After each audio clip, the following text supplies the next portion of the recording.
की तशहीद से मुतल्लिक केस का तहरीरी फैसला जारी कर दिया गया है। ज़मीर हुसैन मौजूद हैं, तफसीलात जान लेते हैं। जी ज़मीर, आगाह कीजिएगा।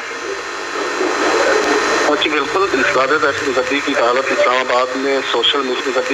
इस्लामाबाद ने सोशल मीडिया पर गुस्ताखाना मवाद की तशहीद से मुतल्लिक केस का तहरीरी फैसला जो है वो जारी कर दिया है और फैसले की कापी जो है वो बाकायदा तौर पर जो है वो चैनल 5 को मौसूल हो चुकी है। और इस तहरीरी फैसले में बताया गया है कि इंसदाद दहशतगर्दी के तहत जो है वो 4 मुल्ज़मान में से 3 को सजाए मौत सुनाई जाती है और मुल्ज़िम अनवार अहमद को 10 साल कैद 1 लाख रुपए जुर्माने की सजा सुनाई जाती है, जबकि सजाए मौत पाए जाने वाले मुजरमान में नासिर अहमद, अब्दुल वहीद और राना नुमान जो है वो शामिल है।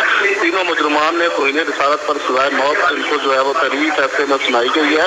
मुल्ज़िम अनवार अहमद को तौहीन मर्दब पर 10 साल कैद और 1 लाख रुपए जुर्माने की सजा जो है वो सुनाई गई है, जबकि तीनों मुल्ज़मान को 295 के तहत सजा जो है वो सुनाई गई है और 56 सफ़ात पर मुश्तमिल ये तहरीरी फैसला जो है जारी किया गया है। 15 दिसंबर 2020 को ये फैसला महफूज किया गया था, जो कि आज